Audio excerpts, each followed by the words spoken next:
I have been enamored with the study of leadership ever since I was a cadet at West Point. I was a leader before West Point, but once I got to West Point, we really started to dig in and try and understand the concepts of leadership and how to be the best possible leader you can be. And it's a leadership lab at West Point because not only are you learning and studying the characteristics of what a good leader is, but you're also every day put into challenging leadership positions yourself. And you have leaders surrounding you that you can watch every day to see how they're handling situations. So I've loved leadership ever since I got to West Point. And I led people as a cadet, and ultimately led people in the Army, and then after that in the business world. And there are different challenges all along the way. It's been a real roller coaster ride, leadership, and the study of leadership. And over the course of time, I've developed some things that I think I might be able to offer to you to help you to be better leaders. But I guess the first question, though, is why study leadership anyway? There are inevitably people out here today that fall into two classes. One, you don't think you're a leader, and you don't think you need to learn about leadership. Or two, you think you're the cat's meow. You're the best leader out there. You're running an organization that's very successful. Your kids are rock stars in the school and captain of everything, and you think that you know everything there is to know about leadership. Let me start with the first class of people. So if you are out there right now and you don't think you're a leader, you are wrong. Every single one of you is a leader. Now, oftentimes when we look at leaders, we look at General Schwarzkopf or MacArthur or the presidents or CEOs of major companies. But they're leaders for sure, but you're also leaders in your community, leaders at your church, leaders in your house, maybe just a leader in a conversation with a peer of yours who needs your help. And the most often forgot role of the leader is a person who leads up. You might not have a leadership title at all, but you may every day be leading your boss and helping them to be a better person or to do a better job. So every single one of you out here is a leader. Never forget that. To the second class of people who think they are such good leaders that they don't need any advice, who bought a leadership book 20 years ago, it's on the shelf, it's a leadership Bible, and that is the way to do everything, and it's been working for so long, and that's how you want to do it forevermore. I have a story for you. And full disclosure, I stole this story from General Norman Schwarzkopf. It goes like this.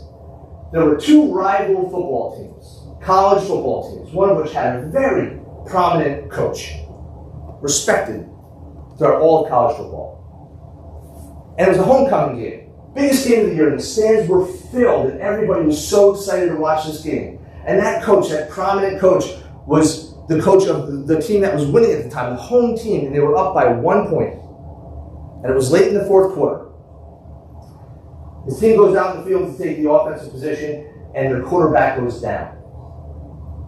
But that wasn't a problem because he had a great second-string quarterback, and he wasn't worried at all. First play, he gets on the field, he goes down, he's out for the game. The top two quarterbacks are out for the game. They're up by 1 point in the biggest game of the season, late in the fourth quarter. They had one quarterback left. His name is Johnson. Johnson sitting on the bench, bright white uniform, never been in a college football game in his entire life. In fact, they didn't even let Johnson touch the ball in practice because they have two great quarterbacks that he would just be stealing time from them. So he hasn't touched the football. So the coach yells over, Johnson, come here. And Johnson comes up and he says, Johnson, you're about to go into this football game. You will do exactly what I tell you to do. Do you understand me, Johnson? He said, yes, Coach. The first play, I want you to hand the ball to the fullback. He's going to go straight up the middle. He's going to get some yards, burn off as much time as he possibly can off the clock. He's going to go down, but he's going to hold on to the ball because he's got great hands. The second play, you're going to hand the ball to the fullback again. He's going to go off tackle, run up as far as he can, burn up as much time off the clock as he possibly can, and hold on to that football. Johnson, are you with me so far? Yes, Coach. The third play, Johnson, you're going to take that ball and run around the backfield as long as you possibly can. All right? And when you can't run anymore, you're going to go down and hold on to that football. Do you understand me, Johnson? Yes, Coach. On the fourth play, you're going to bring out the punt team. and you're going to punt the football. Our great defense is going to come out, and we're going to hold them, and we're going to win this football game. Johnson, do you understand? Yes, Coach. Johnson, if you stray from what I told you one little bit, I will come out on that field. I will rip that jersey off your body. I will cancel your scholarship, and I will personally make sure you never play in a college football game for the rest of your life. Do you understand me, Johnson? Yes, Coach.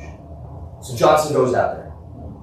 First play, he hands the ball to fullback. He gets no yards, stopped immediately, burns no time off the clock. The second play, he hands it to the fullback. He gets tackled in the backfield. Again, burns no time off the clock. The third play, Johnson takes the ball, and he's running around the backfield as fast as he can, avoiding all these massive people coming at him. And he looks to the right, and he sees it wide open. So Johnson runs down the right-hand side of the field, all the way down the field, and gets tackled at the 1 yard line. The next play, he brings out the punt formation and kicks the ball clear out of the stadium. Clear out of the stadium. But since Johnson ran so far down the field, the defense comes on, they hold him, and the team wins by 1 point. So the coach goes over to the opposing coach to offer his condolences, and he sees Johnson in the middle of the field on his way over. And he goes up to him, he's like, I can't help myself. He goes up and he goes, Johnson, what the hell were you thinking? He's like, well, I was thinking it's a good thing we're up by 1 point because we sure do have a stupid coach. And there's a leadership lesson here. For those of us who may think we've got it figured out, you may be winning, but you may only be up by 1 point. And more importantly, there might be people in your organization that think you're the stupid coach. So, what can you do to be a better leader? Through all the study that I've done and all the experiences that I've had, I have found one thing that I believe is the most important quality to have as a leader. And that is the ability to be an adaptive leader. To adapt your leadership style to the needs of the people that you're trying to lead. You know, there's all kinds of leadership books out there that will tell you all kinds of things about the traits that you should have to be a good leader. You could pick one up right now, and I guarantee you one of them will say that you need to be compassionate. I'll also tell you there are people out there who don't care if you're compassionate or not. There are books out there that will tell you that you need to lead by example. And there are people that you will lead throughout your life that don't care whether you act as an example for them or not. So in order to really be the most effective leader you can, you have to dial in to what the individual needs from you to maximize their potential. And notice how I say needs. It's not wants. It's what they need from you. So when you read these leadership books and you see all these different qualities of good leaders and traits that leaders exude, add them all to your toolkit and pick from them for the individual. And if you do that, if you can really, truly dial into a person and understand what they need, that is how you become the best possible leader. And that's not easy. I will tell you, it is not easy. I do it more often wrong than I do it right. But I try every single day to give those people that I lead exactly what they need to be the best possible version of themselves. And I'll tell you the most challenging part in this particular style. You have to be prepared to treat people differently. And it flies in the face of everything you've ever been told about managing a team. Management will tell you, management techniques will tell you, treat everybody equal. Make policies and procedures and rules, and then hold people accountable to them because that is easy. I have to give you this counseling statement today. I'm sorry, you were late 3 times, and our policy says you're late 3 times. I have to give you a counseling statement. That's the easiest way to manage a team. But you know, that person that you're doing that to might be a single mother whose kid has to go to daycare every morning. And it's not that easy to drop a kid off at daycare. They tend to try and make it a little bit difficult for you in the morning. So maybe that person needs a little compassion for you around their situation. Maybe you need to have the intestinal fortitude to treat that person differently because that's what they need. And it's hard. People ask me all the time, Well, okay, but if I do that, then what's everybody else going to think? Well, you're the leader. You need to tell them why you're doing these things. Why that person is allowed to do this while they're not allowed to do that. People are different. If you have kids, your kids grow up at different phases in life. And often as parents, we like to say, well, Johnny didn't get to do this till he was 13, so you're waiting until you're 13. The kid may be ready at 10. Yeah? But it's easier to not adapt yourself. It's easier to have these tight controls. Adaptive leadership is tough. But I will tell you, if you do it, and you do it well, you will get the most out of each individual person. But along this, and as you develop your leadership style, remember this, you also, and most importantly, have to be yourself. Don't ever try and put yourself in the mold of a leader that somebody else tells you that you need to be. Some traits are not adaptable to you. I know this. There are some things that I've read in leadership books that are good things for me to do that I know are not going to work for me. And there's also some people out there, by the way, who I know exactly what they need from me, and I'm not willing to give it. Or I can't give it.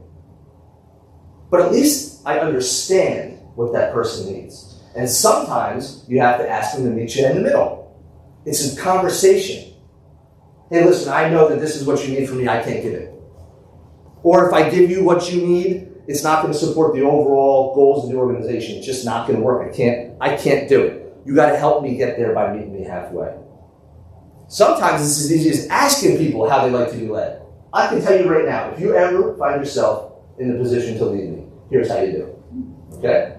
You give me left and right limits, a goal, and leave me alone.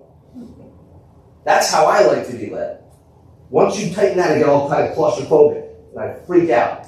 And I'm not a good employee. But these people, your people, the people that you deal with every day, whether they're employees, whether they're a family member, whether they're a friend, they deserve that type of approach from you. And one other thing that you need to do along this way, and this is a book I really love. If you have a chance to read it, it's called Extreme Ownership by Jocko Willink. If you haven't read it, I encourage you to read it. Although I'm going to tell you one of the major punchlines right now. And that's that as a leader, you own everything. If you're having a conversation with an employee and they're not getting what you're trying to say, it's your fault. You need to retool yourself. And if you understand that, and you want to be adaptive, then you can create a leadership style that is so unbelievably effective for you. Leadership is a journey. I did things wrong yesterday, I can tell you. I'll do something wrong tomorrow. I will fail and fail and fail and fail in interactions as a leader. But every time I do, I store that knowledge. And I try to do just a little bit better the next time. Because as a leader, you owe it to the people you're leading to do everything that you possibly can to be the best possible leader that you can be for them. And in this process, just own it. You are responsible for the way that people react to you as a leader. Dig down deep, retool yourself, change yourself, be adaptive, be creative in your style, and never forget that your job is to lead people. Every single person matters. And if you focus in the way I'm telling you to focus in, and if you're not scared to be adaptive, you will be the most effective possible leader that you can be. Thank you all so much.